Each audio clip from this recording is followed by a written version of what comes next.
Vou começar mais um vídeo, e falarei dos corpos espirituais animalescos da visão de Daniel. Falarei dos corpos espirituais que visitei. Irei falar do corpo espiritual do reino da besta. Falarei do corpo espiritual da igreja, e também dos reinos ferozes desse mundo. Irei falar na crença dos dons, e sobre a minha resposta ao arrebatamento da igreja. Falarei sobre a experiência sobrenatural e o ensinamento bíblico. Irei falar sobre as diversas formas de demônios do mundo espiritual. Falarei sobre os demônios reptilianos. Irei falar sobre os demônios sanguibetos. Falarei da região de prisão no mundo espiritual. Irei falar de como o cinema revela os demônios do mundo das trevas. Falarei dos demônios alienígenas. Irei falar do fermento dos fariseus dentro do coração. Falarei da falsa santidade hipócrita. Irei falar da grande tempestade de provações e também dos 4 tipos de exaltações. Falarei das batalhas espirituais de conquistas, e também de quando não deixamos Deus fazer as nossas escolhas e preferimos fazer as nossas. Irei falar de batalhas espirituais na empresa, na área judicial, na área sentimental, na área espiritual, na vida conjugal, na obra de Deus e batalha espiritual dentro do império de Satanás. Falarei sobre aquilo que o diabo levou e terá que devolver. Irei falar dos reinos físicos que já passaram na terra e do último reino terreno. Falarei de hierarquia no mundo espiritual, e também dos 100 igrejas que são os desigrejados. Irei falar da autoridade na família, autoridades espirituais, religiosa, política e empresarial. Falarei do conhecimento humano versus o conhecimento de Deus. Irei falar da Igreja Escarlata, a meretriz. Vou começar falando sobre os corpos espirituais animalescos da visão de Daniel. Esses corpos espirituais são aqueles animais onde entrei e vi as estruturas dos seus poderes. A Bíblia fala dos animais no livro de Daniel como reinos. Em Daniel 7 verso 4, o leão que aparece com 2 asas de águia simboliza o reino da Babilônia, e quem se assentava na mente do leão para controlar, era o rei Nabucodonosor. Em Daniel 7 verso 5, o urso com 3 costelas na boca simboliza o reino medo-persa. Em Daniel 7 verso 6, o leopardo com 4 asas e 4 cabeças simboliza o reino da Grécia, e na mente desse animal, Alexandre o Grande dominou o seu reino e expandiu. Em Daniel 7 verso 7, o animal terrível, espantoso e muito violento com dentes de ferro e 10 chifres simboliza Roma, e na mente desse monstro, o seu líder controlava todo o seu reino. Esses animais são os corpos espirituais que significam reinos, poderes e domínios. Quem controla a cabeça, também controla todo o corpo que é o sistema. Você pode estar pensando que os animais que eu vi não significam os reinos que governarão o mundo através desses impérios que eu acabei de falar. Falarei sobre os corpos espirituais que visitei quando fiquei invisível.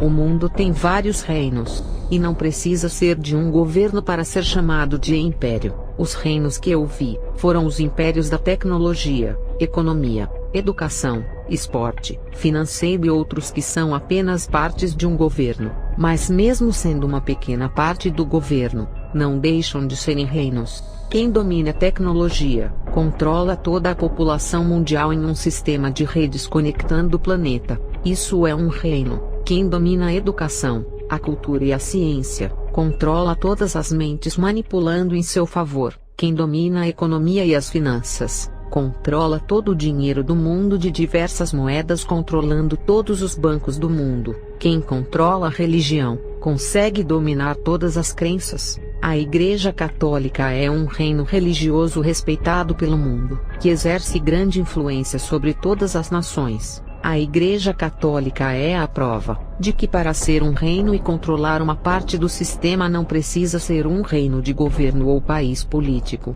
A religião é um reino que controla todas as religiões, e impede que Deus venha operar.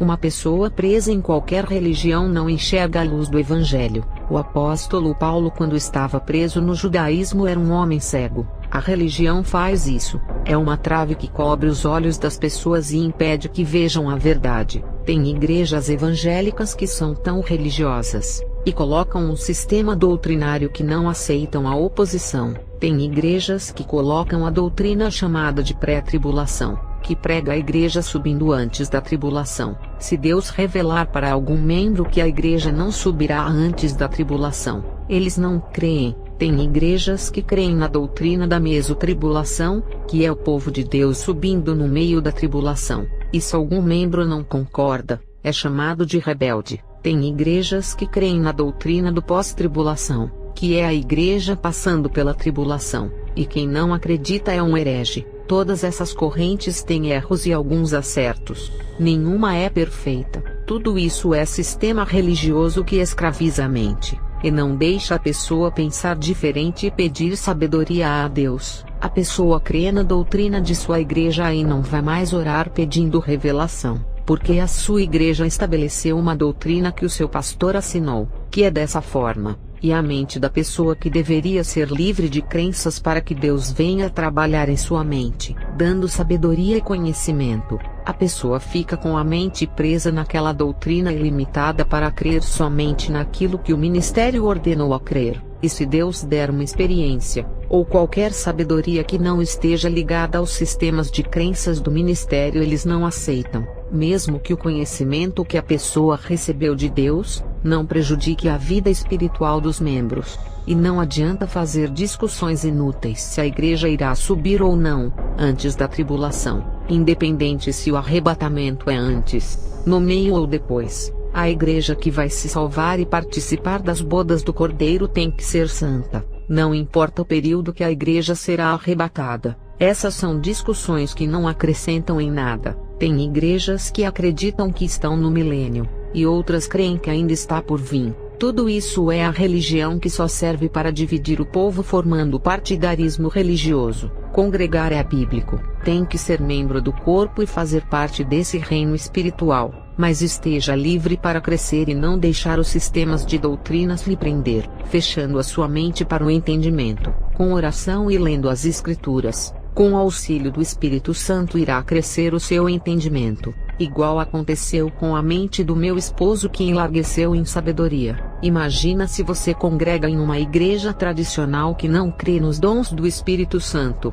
Você irá aprender o jogo do ministério, e não vai crer nos dons porque foi ensinado a crer dessa maneira, e nunca irá ter dons, desprezando essas dádivas celestiais que faz muita falta na batalha espiritual. Reino não é só governo político, mas tudo aquilo que controla alguma coisa. Controla aquilo que ninguém consegue viver, como os alimentos, ou controlar aquilo que é essencial à vida, igual roupas e internet. A FIFA é um reino que controla o futebol mundial. Não é um governo, mas reina em sua área e lucra milhões com o reino da bola. A instituição tecnológica reina através do mundo eletrônico, digital e virtual, que enriquece, lhe tornando único no ramo da comunicação. A instituição da saúde, que controla a medicina mundial, consegue controlar as doenças, e também descobrir a cura para alguma peste e faturar milhões com as vendas. Qualquer instituição que controla o seu ramo de atividade mundial, reina naquilo que conhece. Todas as instituições que controlam o seu ramo mundial, faturam milhões de dinheiros, e quando tem dinheiro, também tem poder. Não importa se o ramo é na área de saúde, tecnológica, economia, esporte, educação, política e religião, todas elas exercem influências no mundo, e as riquezas financeiras os seguem. Existem os reinos da tecnologia, medicina, esportes diversos, futebol, educação, religião e economia. A Olimpíada é um reino que controla todos os esportes. A ONU é uma instituição que controla a política, e instaura a harmonia entre as nações e a paz mundial. É o órgão mais influente do mundo, que só perderá para o reinado do Anticristo, que está simbolizado por uma besta de 10 chifres, 10 coroas e 7 cabeças, no livro de Apocalipse 13. Esse reino será o pior, porque irá subir do abismo do inferno para controlar a terra. Falarei do corpo espiritual do reino da besta, a ONU junto com o reino da besta. Subirá a infantaria do inferno junto com os demônios de alta hierarquias, como os arquiduques, grão-duques, os marqueses, os condes, os barões do inferno, os viscondes, os príncipes das trevas, os imperadores com toda a cavalaria. Esses cargos existem no mundo espiritual. Tudo isso irá subir à terra junto com o reino do abismo, porque todo o império, quando domina, já vem com o seu exército e líderes. Quando o governo do rei da Pérsia, Ciro o Grande, começou a conquistar o mundo, ele não estava só, e veio com um grande exército de diversos povos, línguas, tribos e nações. O reino da besta vai vir com diversas legiões de demônios de várias castas diferentes, um pior do que o outro, classes demoníacas que irão vir para o nosso mundo diferentes dos demônios que estão na terra. Esses que irão vir, são demônios de outro patamar espiritual muito mais fortes e terríveis do que esses que já estão na terra. Quando eu ainda era uma bruxa,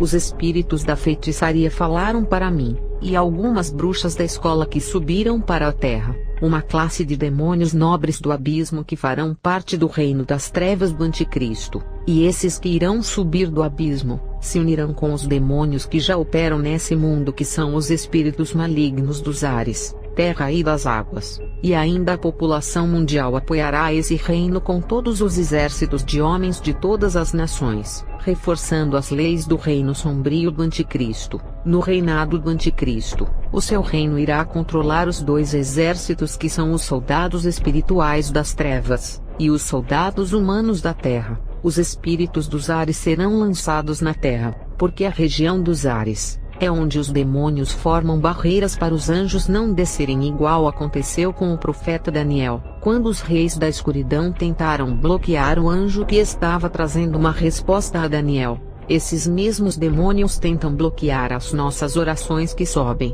Os ares nos dias de hoje são infestados de demônios que deixam o céu azul negro de tantas potestades. Esses espíritos, ao serem lançados na terra, perderão o seu lugar no espaço. Os ares é o meio entre o céu e a terra, um lugar estratégico de bloqueio e impedimento, onde ficam os demônios superiores com os seus tronos flutuantes nos ares. Vai ter uma guerra nos ares para tomar esse ponto estratégico, onde esses demônios serão lançados na terra, e perderão os ares, que é um território importante na guerra espiritual. Os ares dos céus serão purificados, e a terra para onde vai cair essas potestades ficará pior, e esses demônios terríveis praticarão atrocidades com as pessoas e perseguirão os servos de Deus.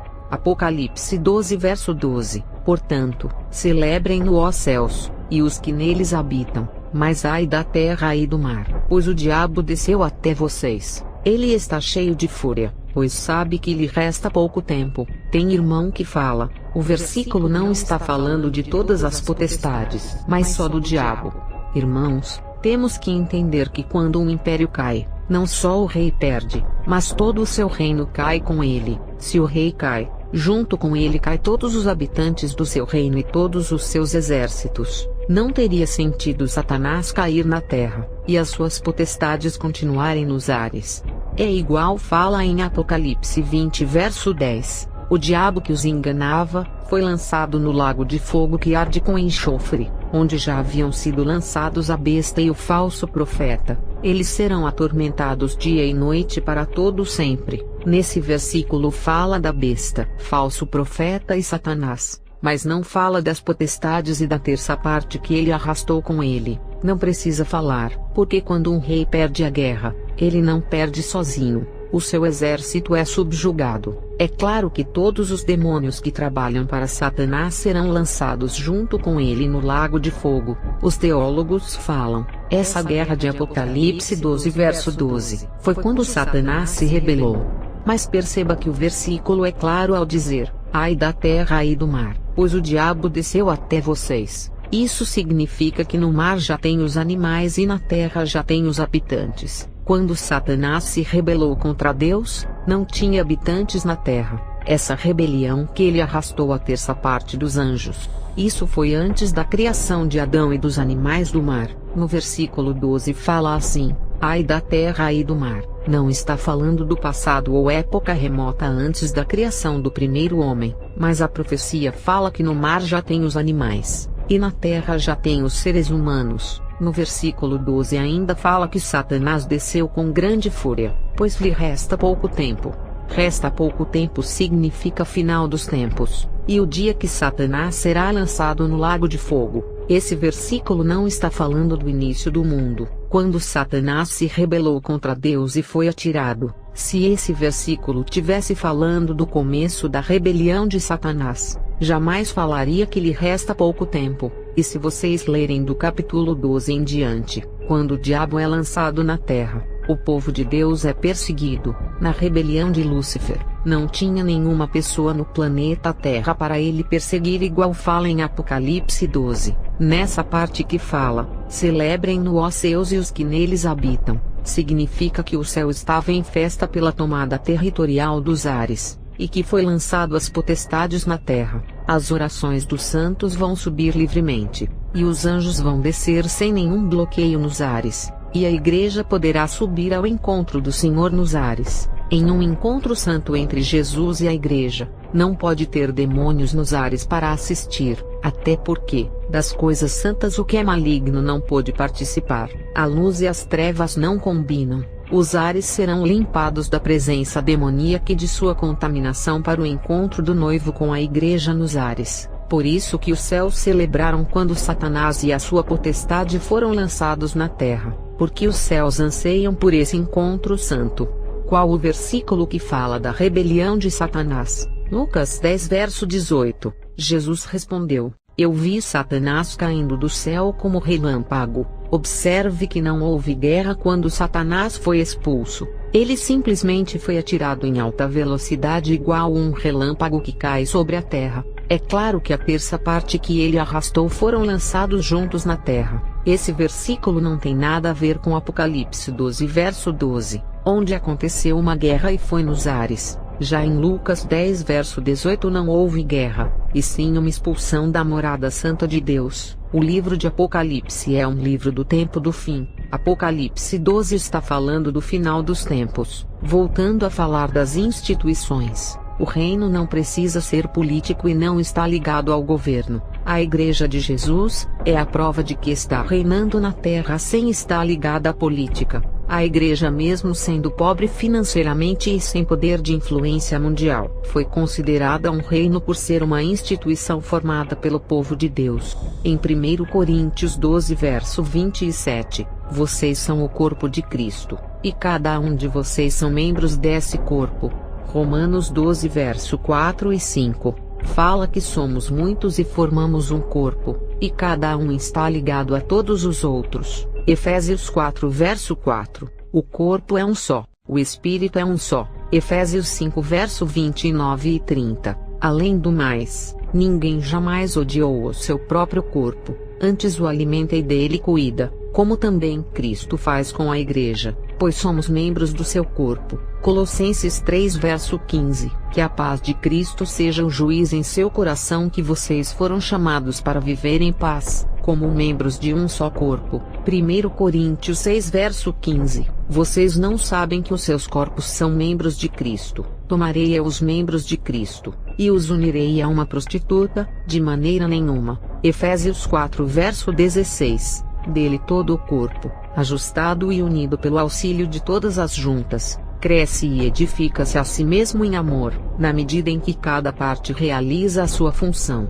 Colossenses 1, verso 18, ele é a cabeça do corpo, que é a igreja, é o princípio, é o primogênito dentre os mortos, para que em tudo tenha a supremacia. A igreja é simbolizada como um corpo de uma mulher, e a cabeça dela é Jesus, que assume o controle de todo o corpo, e reina sobre o seu povo espiritualmente. A igreja é simbolizada por uma mulher virgem, e de vestes brancas não manchadas. Todos os reinos da visão de Daniel e da visão do reino da besta que João teve, esses reinos são representados por animais ferozes que despedaçam as pessoas. Isso significa reinos cruéis, diferente da igreja, que não é representada por um animal, mas por uma mulher virgem e pura. A igreja é um reino não ligado em governo de política ou instituições que eu visitei. A igreja é um reino espiritual fora de todos os sistemas mundiais. A igreja é um reino que combate o invisível,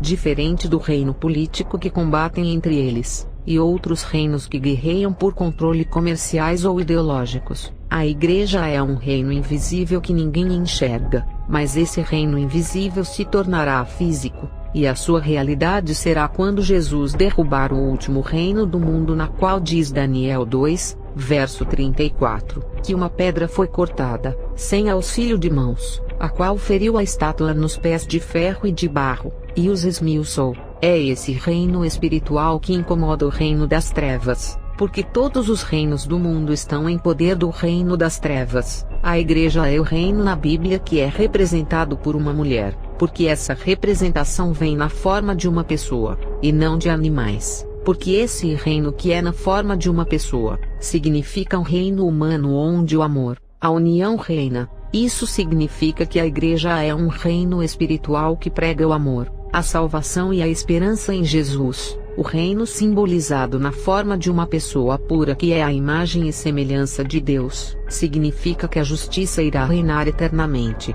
A igreja é o reino invisível de Jesus que se faz presente no mundo, que tem como objetivo de ganhar muitas almas fazendo delas de príncipes e princesas, para que esse reino venha expandir. O seu rei morreu por todos, e está convidando a população do mundo inteiro para participar do seu banquete de festa. Ele não morreu somente para alguns, igual muitos dizem, para defender as suas denominações como as únicas, usando estratégias de tirar os membros de outras igrejas e trazê-los aos seus pastos.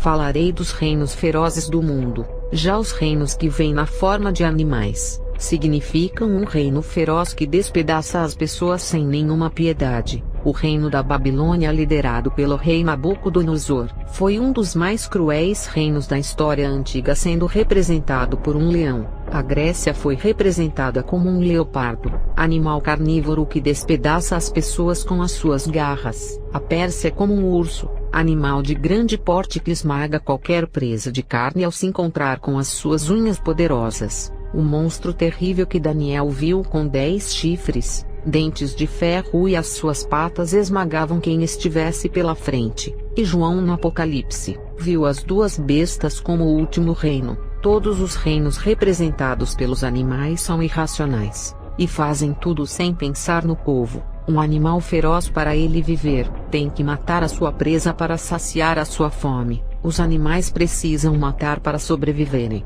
A sua natureza é assim. Eles precisam sobreviver com a morte de outros animais. As feras só pensam em seus estômagos e mais nada. Os reinos desse mundo, sendo político, comercial, tecnológico ou econômico, só pensam em seus estômagos e também em luxos, regalias, confortos e ostentações. Os reinos desse mundo só pensam em dinheiro, nem que tenham de despedaçar todas as gorduras e carnes das ovelhas. As pessoas têm que empobrecer, para que os reinos enriqueçam através da miséria do povo. Os reinos são animais vorazes que não se fartam de comer tantas carnes, e são insaciáveis em conquistarem dinheiro somente para a satisfação dos prazeres, enquanto muitas pessoas da África e do mundo estão morrendo de fome.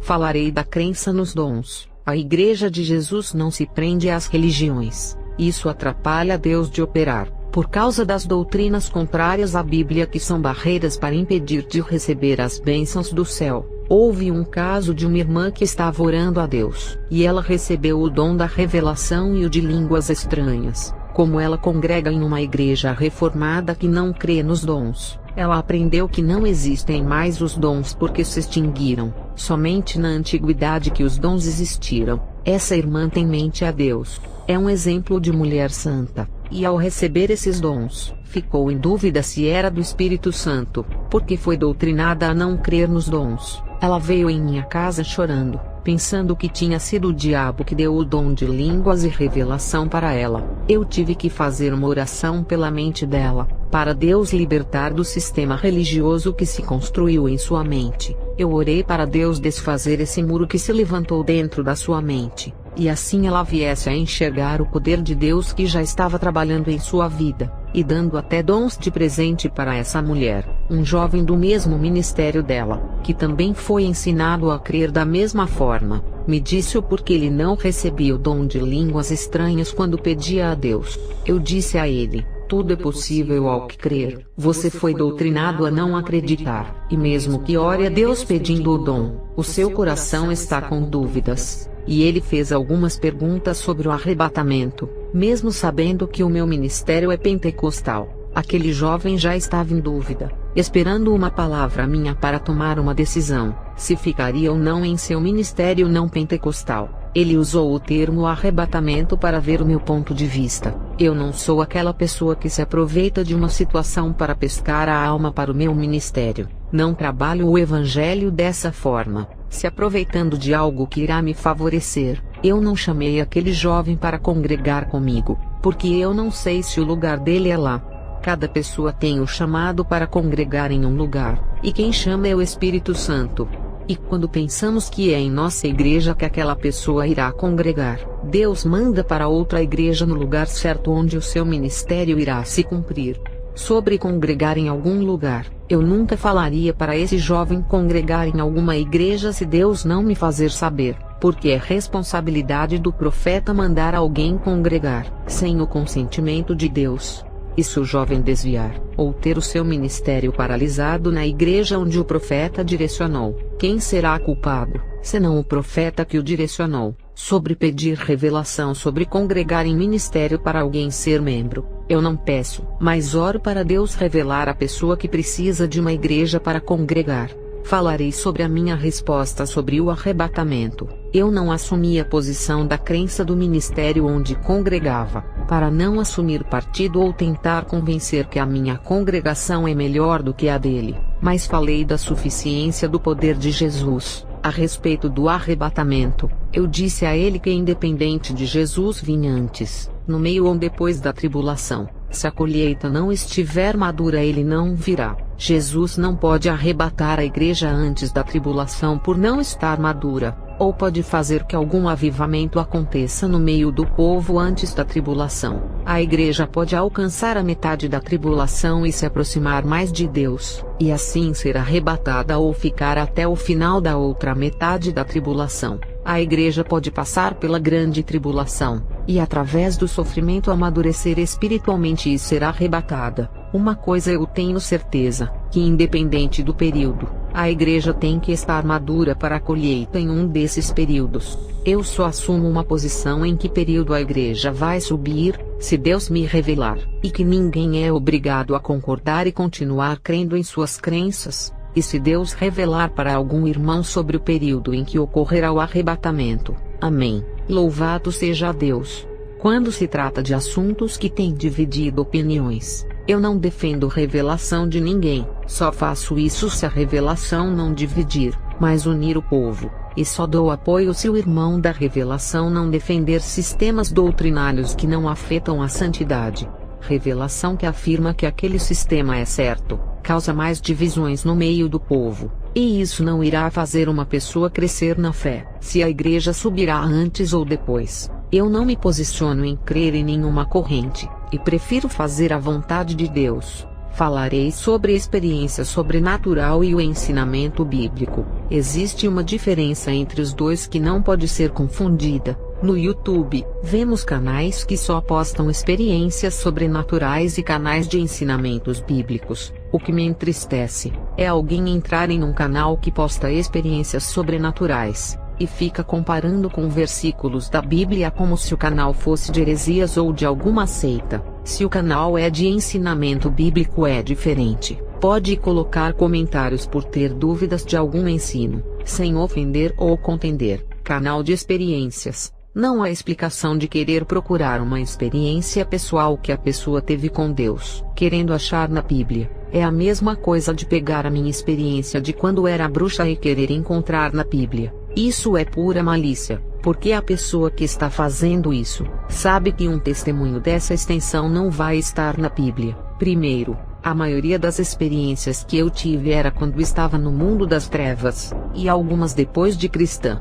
A Bíblia é um livro sagrado, e não tenho o prazer de ficar revelando tudo o que é profano do mundo das trevas. A Bíblia não irá falar de como as bruxas faziam rituais para ficarem encantadas, e não vai falar de como as bruxas dominam os 4 elementos da terra. e muito menos revelar como as bruxas conseguem evoluir de níveis espirituais. Isso não está na Bíblia, mas existe no mundo espiritual, que não é um pequeno quadrado de mundo que cabe em uma Bíblia de 66 livros. Olha o tamanho da Bíblia, e compara com o universo que Deus criou. Os críticos têm que abrir a mente, de que é muito pequena em questão sobrenatural, porque o que vocês dizem não irá mudar nada em favor de vocês, e o mundo espiritual continuará sendo o mesmo porque foi criado assim. O que é um absurdo, é comparar o testemunho de uma bruxa com a Bíblia, como se a minha história estivesse escrita em um livro de 2000 anos atrás, ou mais.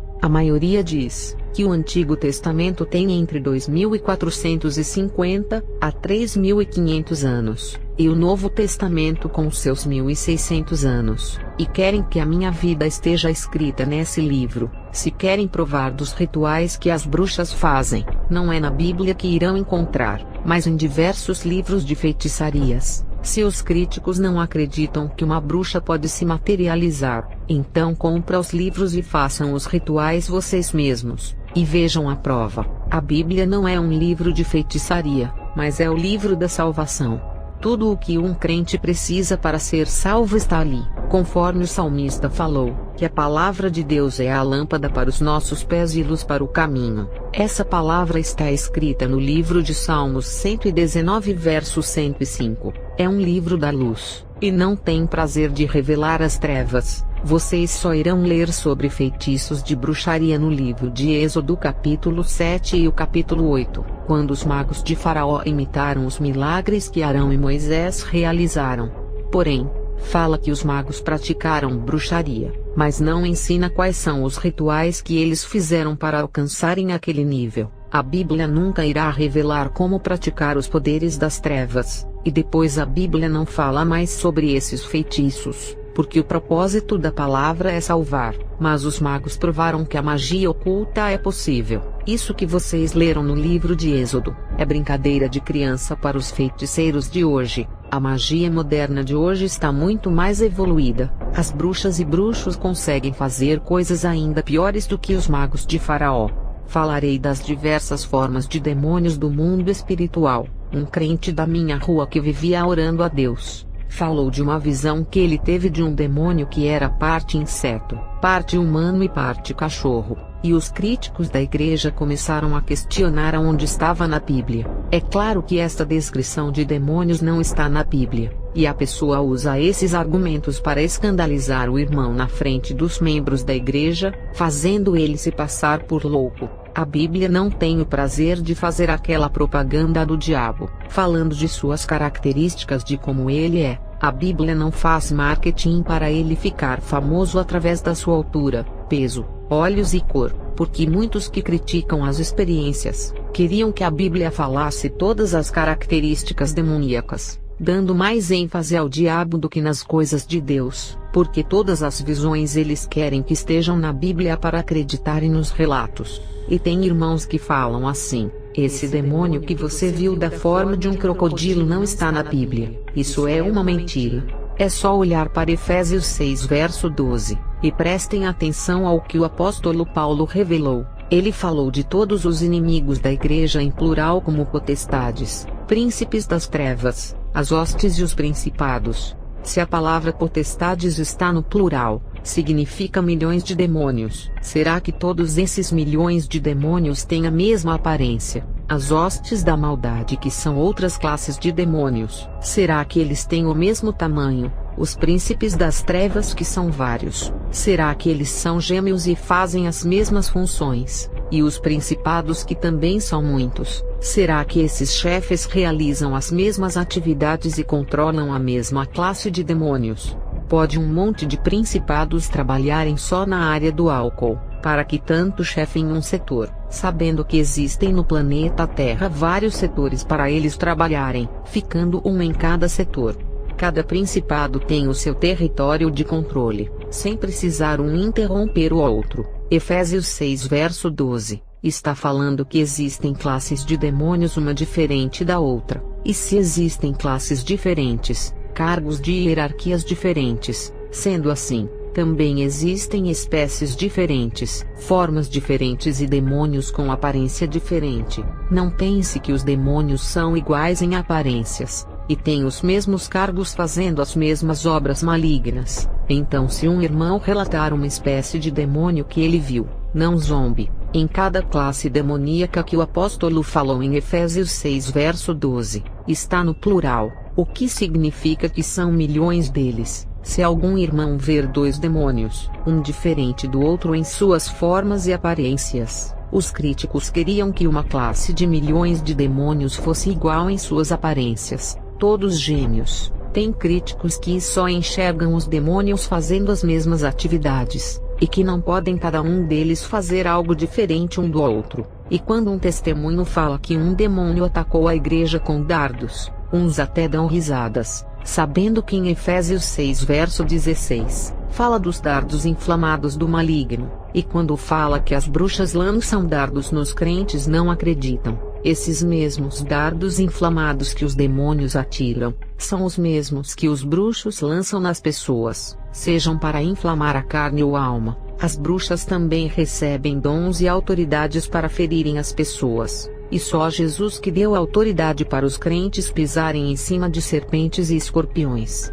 Se algum crente falar que viu um demônio parte humano e parte aranha, com dentes de leão e os pés de touro, não irão acreditar porque a Bíblia não relatou as características de algum demônio assim, mas o mundo espiritual revelou a Daniel a animais estranhos. Imagine se Deus revelasse cada demônio da classe das hostes da maldade para o apóstolo Paulo, em Efésios 6 verso 12, e revelasse cada um demônio da classe das potestades a Paulo, e também mostrasse cada rosto das aparências dos principados, incluindo cada príncipe das trevas expondo as suas características. Quantos livros o apóstolo Paulo iria escrever, só descrevendo as formas de cada demônio? Seria milhões de cartas falando das aparências físicas demoníacas, o que seria improdutivo para a igreja. É uma perda de tempo, mas Deus não revelou as aparências a Paulo, porque se fosse para revelar, ficaria meses e mais meses conhecendo todos os rostos.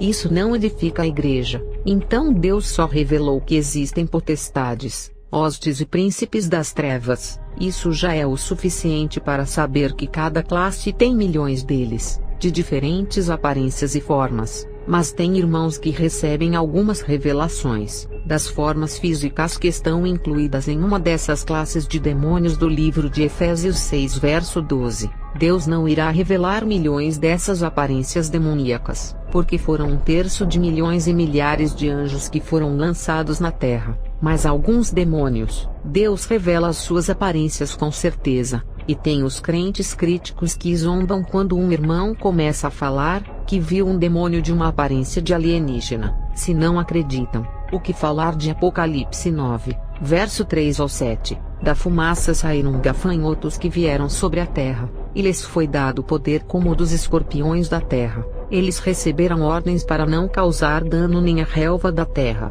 nem a qualquer planta ou árvore, mas apenas aqueles que não tinham o selo de Deus na testa. Não lhes foi dado poder para matá-los, mas sim para causar-lhes tormento durante 5 meses. A agonia que eles sofreram era como a da picada do escorpião. Naqueles dias os homens procurarão a morte, mas não a encontrarão. Desejarão morrer, mas a morte fugirá deles. Os gafanhotos pareciam cavalos preparados para a batalha. Tinham sobre a cabeça algo como coroas de ouro, e o rosto deles parecia rosto humano. Quando fala das características dos demônios do abismo, que é parecido com cavalos aparelhados com coroas em suas cabeças, cabelos de mulheres com os rostos de homens, tinham dentes de leão, asas, couraças de ferros e caudas de escorpiões. Existe no mundo espiritual coisas mais alienígenas do que essas criaturas que serão soltas na terra. Essa é a explicação que milhões de demônios, não todos, mas a maioria são híbridos com misturas de animais, insetos e humanos. Na mitologia grega, vocês irão ver homens híbridos como o Minotauro, sirenes, sátiros, cola, grife, hárpias, quimeira, centauros, esfinge, medusa e outros. Como pode alguém criar monstros tão perfeitos dentro de uma Grécia pagã e cheia de feiticeiras, um território de Satanás? com uma variedade de estátuas dos deuses. Era comum nessa época as feiticeiras terem visões. O rei Saul consultou uma bruxa que é a pitonisa de Endor, e ela teve visões com um demônio que subia do inferno com a aparência do profeta Samuel. Era comum as bruxas da antiguidade terem visões e descrever tudo aquilo que viam. A Grécia era um caldeirão do paganismo. O que não faltava era feitiçaria para descrever os demônios da mitologia grega como os deuses, heróis, semideuses, metade homem e animal. Tudo isso foi alguém que viu esses demônios, e revelaram as suas formas para fazerem estátuas em suas homenagens. No cinema, na Marvel e DC, estão cheios de personagens híbridos como Knu, Capitão Louco, Carnificina, Shumagora, Carniça, Fera Negro, Ratus, Frankenstein, Professor Kurt e Connors, que são os vilões híbridos. E tem os heróis híbridos, que é o Hulk, Homem-Aranha, Pantera Negra, o Super-Homem, que por ser de outro planeta, é um alienígena. Todos esses demônios existem no mundo espiritual, ninguém criou por acaso. Tudo isso foi revelado pelos feiticeiros que tiveram muitas visões, e descreveram esses demônios que estão sendo famosos nos cinemas e sendo adorados pelos fãs. Os atores fazem os papéis desses demônios do cinema trabalhando para eles, e fazendo propaganda de suas imagens no mundo, tornando-os muito conhecidos no planeta com o objetivo de conquistarem milhões de fãs. A indústria de filmes lucra muito dinheiro, transformando milhões de pessoas em idólatras dos seus personagens. As pessoas pensam que são fãs do Homem de Ferro, mas estão sendo fãs de um demônio que é líder da tecnologia. Ele é um demônio híbrido, parte ferro, parte humana e parte digital, que controla a tecnologia. O cinema e a Marvel devem ter contratado os feiticeiros de níveis muito grande, porque eles revelaram os demônios mais terríveis do mundo, que só perdem para os que irão se soltar do abismo. Quando era uma bruxa, eu vi alguns personagens do cinema da Marvel e da Disney. Eles saíram dos Estados Unidos e visitaram a Escola das Bruxas aqui no Brasil. Eu posso afirmar, porque eu os vi com os meus próprios olhos, que todos os personagens desse mundo são demônios que estão enganando e levando milhões para o inferno. A palavra fã não existe no mundo espiritual. Ela é idolatria que está camuflada pela palavra fã. Foi isso que o demônio me revelou quando ainda era uma bruxa. Falarei sobre demônios reptilianos. Eu tive contato com os demônios reptilianos em 1993. Eles são demônios de uma classe evoluída de grande conhecimento tecnológico, e têm uma sabedoria profunda na área da ciência e filosofia. Eles são extraterrestres, não porque moram em outro planeta, mas são de outra dimensão espiritual que não faz parte do nosso planeta. São materialistas, demônios que têm orgulho e soberbas e cheios de ideologias. É uma raça de alta patente que controlam o mundo através das redes de internet. Eles consideram a humanidade como seres primitivos iguais macacos, considerando as pessoas como seres irracionais, e querem usar os humanos através do controle mental para dominarem o mundo. Eles colocam uns contra os outros, controlando a mente através dos dardos. Eles são os demônios da morte espiritual, que usam a tecnologia para corromperem a fé através de sites pornográficos, seriados do cinema de bruxaria, novelas homoafetivas, e filmes de muito sangue derramado, e prendem os crentes nas redes sociais, e outros deixam viciados nos games. Eles são demônios tão inteligentes, que conseguem prender as pessoas facilmente em suas ciladas como redes sociais, e causam divisões através da internet. As suas habilidades estão dentro de seu campo de atuação, que é a tecnologia, onde as pessoas buscam fama através de ser um youtuber famoso, gravar vídeos para o TikTok e o Kawaii. Eles estão controlando a economia, e inspiram os homens para a criação de várias moedas e cédulas de papéis. São demônios das grandes empresas e bancos financeiros. Escravizam e dominam os amantes do dinheiro. Eles controlam os setores militares dos exércitos mundiais. Esses demônios estão envolvidos na área das celebridades, e fazem um cantor se destacar mais do que os outros, ou um ator se destacar em primeiro lugar no cinema, e fazem um político se destacar entre muitos no cenário mundial. Os reptilianos estão envolvidos nos veículos de comunicação das mídias televisivas, Eles decidem os governos mundiais através dos pactos.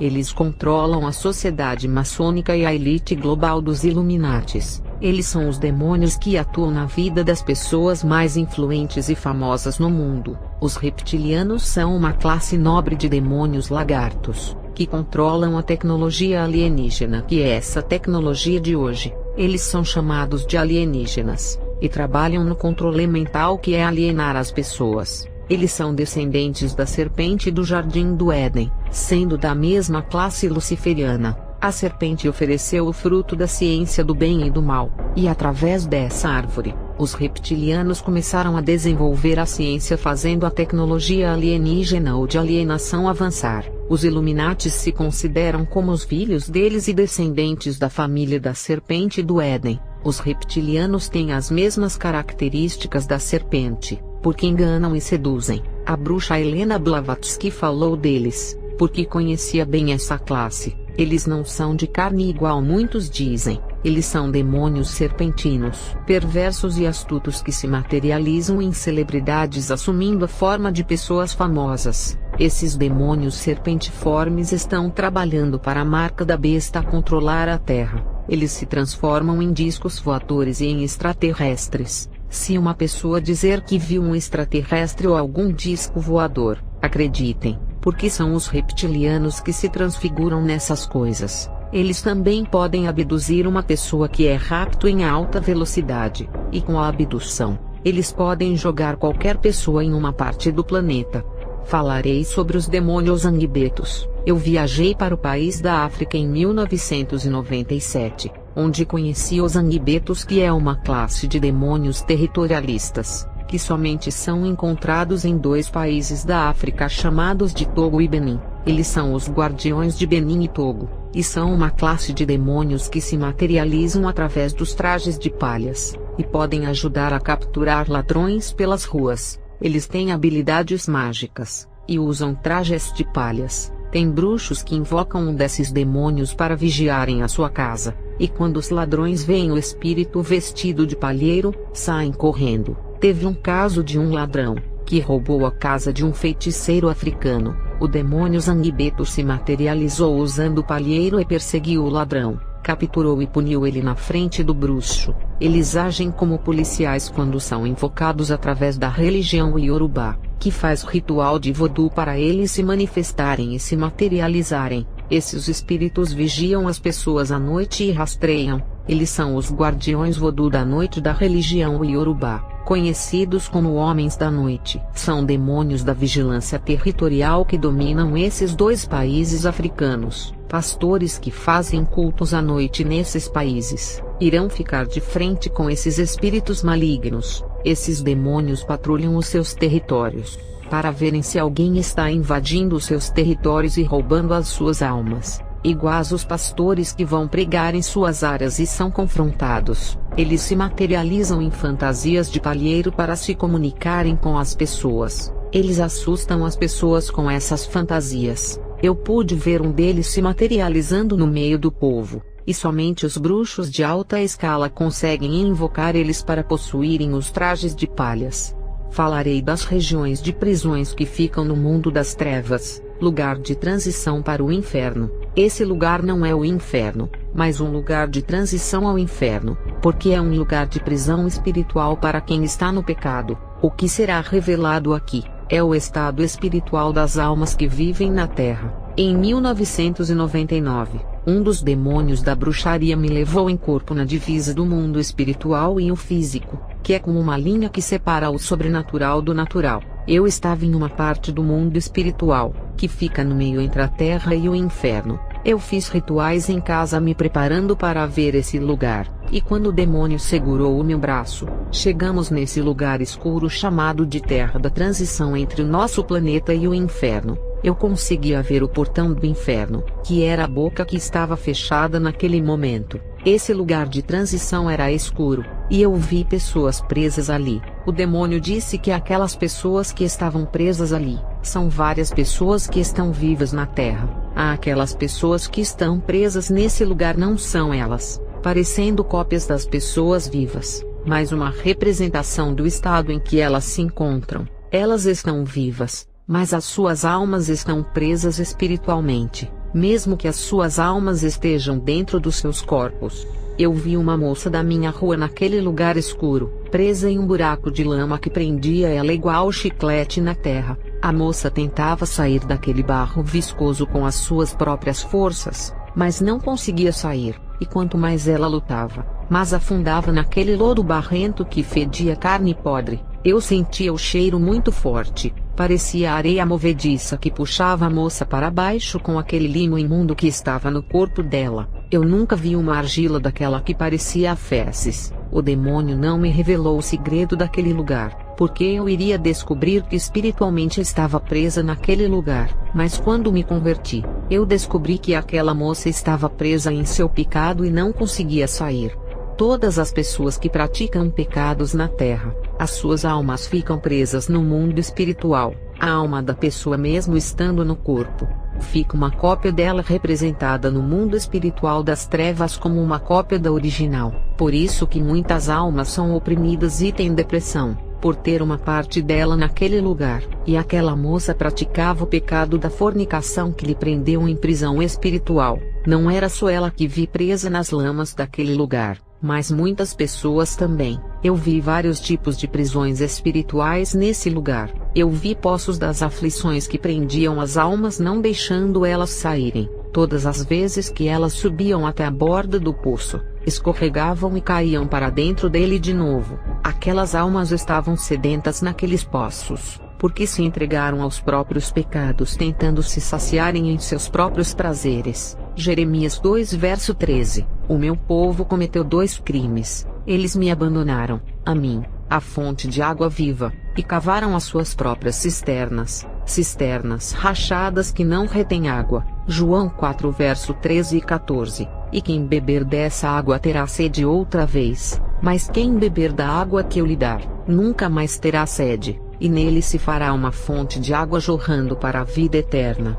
Eu vi almas presas em tanques cavados no chão, cheio de estercos de animais e vermes, muitas cisternas secas que não haviam nada, e as almas lá dentro e presas com muita sede. Gênesis 37 verso 24. Jogaram na cisterna vazia e sem água. As pessoas não conseguiam sair dali, só Jesus para salvá-las. Jó 37 verso 19. Diga-nos o que devemos dizer a ele. Não podemos elaborar a nossa defesa por causa das nossas trevas, só Jesus para libertar essas pobres almas. Salmos 107 verso 10 ao 14. Se assentam nas trevas e sombra da morte, presas em aflições em ferro, se rebelaram contra a palavra de Deus, desprezando o conselho do Altíssimo. Portanto, lhes abateu o coração com trabalho, tropeçaram e não houve quem os ajudasse. Então chamaram ao Senhor na sua angústia, e os livrou das suas dificuldades, tirando-os das trevas e sombra da morte,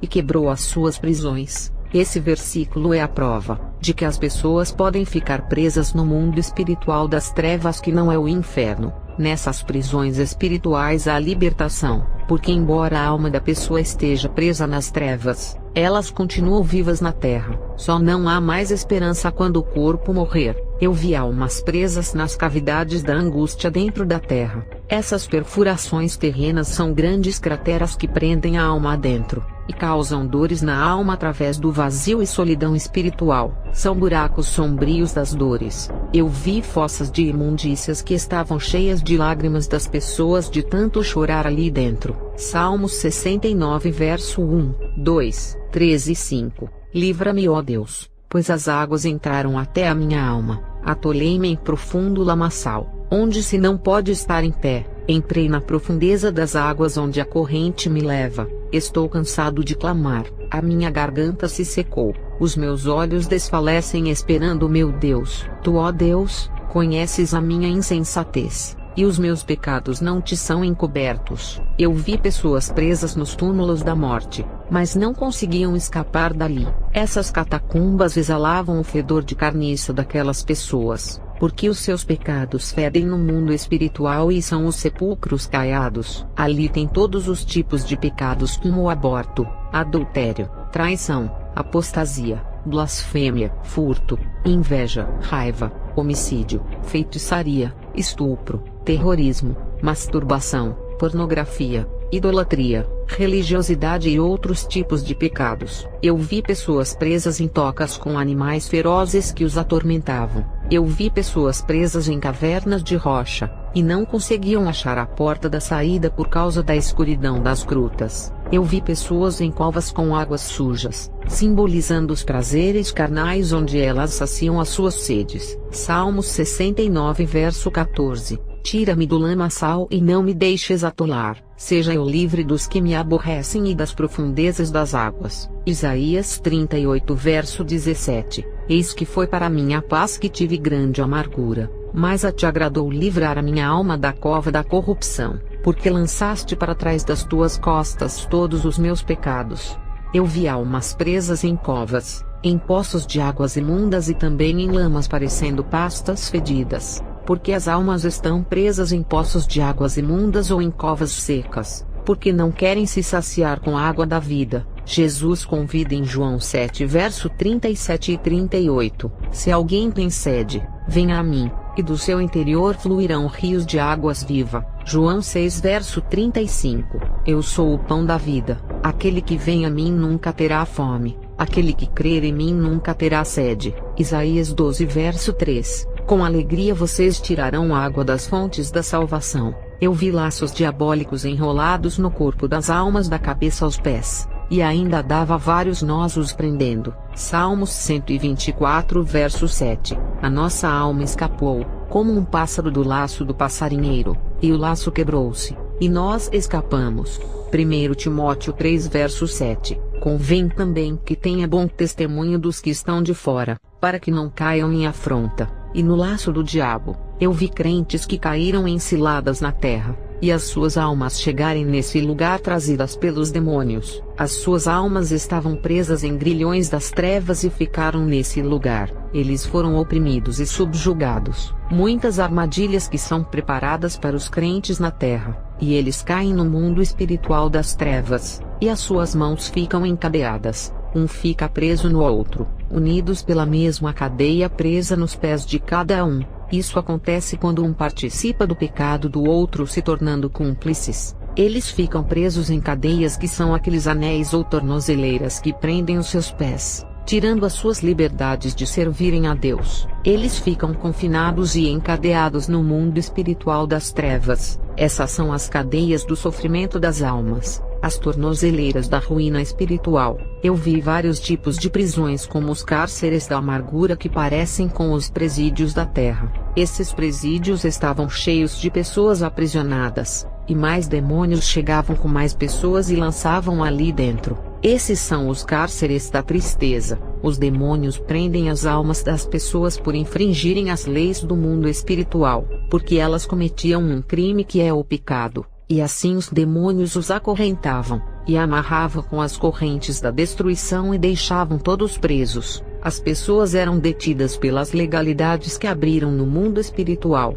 Alguns crentes chegaram presos com algemas da angústia em suas mãos e mais nada, o que significa que eles não irão poder usar as suas espadas enquanto estiverem com as mãos presas. Isso significa que não poderão pregar a palavra, elas não terão poder para libertar ninguém, enquanto estiverem com as mãos algemadas. Outros só tinham tornozeleiras que prendiam os dois pés, que significa que não podem marchar para fazer a obra, porque estão presos. E os que têm as mãos e os pés presos estão em pior situação, pois não podem ir para a guerra, porque não podem movimentar as mãos e nem as pernas. Eu vi as masmorras da assolação que ficam em lugares mais para baixo, lugares mais inferiores do mundo espiritual das trevas. As pessoas ficam isoladas e escondidas nas masmorras subterrâneas e cheias da escuridão onde não há luz, com todos os prisioneiros do pecado. Eu vi os calabouços sombrios que são lugares tristes e úmidos, lugares da desolação.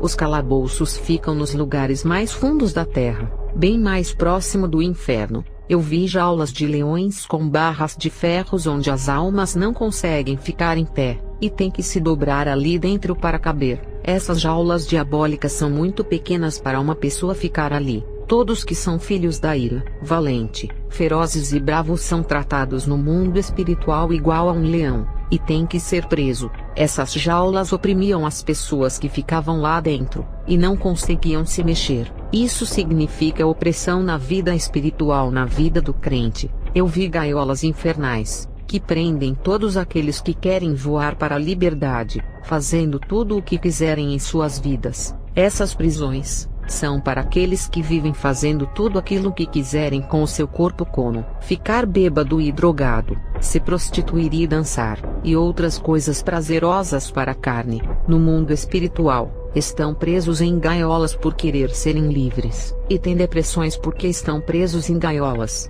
mesmo com tantas prisões diferentes uma da outra. Aquele território onde eu fui é uma região de cativeiro espiritual. Uma região inteira de cárcere privado. Todos ali estão em estados de deploração, são servos de Satanás, e estão aprisionados em seus domínios e submissos ao seu querer com o jugo da servidão. Por isso que as pessoas sofrem na terra, porque as suas almas estão presas no mundo espiritual, e sofrem lá. Qualquer pessoa ou crente que estiverem com as suas almas presas dentro daqueles cativeiros não estão salvos, e tem que se libertar primeiro do cativeiro para morarem no céu, porque essa região fica perto do inferno, e significa que os seus prisioneiros estão tão perto da eternidade, que só precisam atravessar a divisa, ou a linha intermediária para entrar no inferno. Quanto mais longe o crente estiver dessa divisa entre o mundo de transição e o inferno, melhor será, porque fazer parte desse lugar de prisão já está condenado. Já os crentes que eu não vi nesse lugar, estão salvos. Quando eu estava caminhando com aquele demônio, eu vi um anjo entrar na região dos que estavam presos, e ele com a sua espada cortou o cadeado de um dos cárceres e soltou um dos prisioneiros, e depois tirou as correntes de suas pernas e as algemas das suas mãos, e depois voltou a trancar o cárcere deixando os outros presos. Eu perguntei ao demônio se podia acontecer isso. Ele me respondeu assim: aquele homem se converteu em uma igreja e foi liberto lá. Não pode ficar um fio de cabelo dele aqui. Os pecados que julgavam ele os colocou nesse presídio, mas foram apagados pelo sangue do homem da cruz. E quando os pecados são apagados, todas as dívidas são quitadas, e a alma absolvida não pode ficar em prisões nesse lugar e nem no nosso poder, porque a sua alma não nos pertence mais. Depois que o demônio me explicou isso, outro anjo entrou ali, e com a sua espada cortou os grilhões que prendiam os pés e mãos de uma mulher crente, que depois de muitos anos na igreja como diaconisa servindo no seu ministério, ela descobriu que não era convertida e aceitou a Jesus de coração. Eu vi pastores, missionários, evangelistas e presbíteros entrarem nessa região de prisão, e soltarem alguns presos das jaulas, gaiolas e cárceres. Esses homens tinham aparências de anjos, só não tinham asas, e sabiam manejar as suas espadas, e usavam as suas espadas para cortar as grades, quebravam os ferrolhos, arrebentavam as trancas estourando todos os cadeados. Eu perguntei ao demônio assim: isso é possível, de pessoas da igreja entrarem aqui? O demônio me respondeu: esses são os anjos mensageiros da terra, que foram chamados para libertarem através do Evangelho. Alguns deles quando caem em nossas armadilhas na terra, quando eles são capturados pelos espíritos e perdem as suas espadas ficando sem defesas, eles vêm para cá e ficam presos. Esses são os que mais os espíritos lutam para os destruir, por serem responsáveis pela libertação de muitos que estão presos nesse lugar. Eles libertam as almas e deixam os presídios secos. Não são somente os anjos de Deus que soltam os prisioneiros. Os anjos humanos chamados de pregadores do Evangelho também soltam, quando recebem autoridade para essa missão. Quando o demônio disse isso, apareceu um anjo com a forma feminina de espada que cortou uma jaula pelo meio, e salvou uma mulher que estava dobrada lá dentro sem se mexer, e depois aquele anjo de forma feminina ficou com a forma de uma mulher, e a espada que ela carregava se transformou na Bíblia. Eu reconheci aquela mulher. Ela pregava nos lares e tinha muitas conversões, e também evangelizava nos presídios femininos e hospitais. Essa mulher fazia muito mais coisas do que esses crentes que só pregam em púlpito e não saem do templo. Essa mulher foi reconhecida como uma guerreira no mundo espiritual, e tão valente igual a Débora da Bíblia. Tem muitas igrejas que querem calar essas mulheres e proibirem de pregar o Evangelho. eu vi uma mão do céu tirando uma alma que estava dentro de um poço muito fundo. A alma foi pega pela sua mão e tirada dali. A pessoa que foi liberta era um ímpio que, não aguentando mais, clamou a Deus. E o Salmo 69,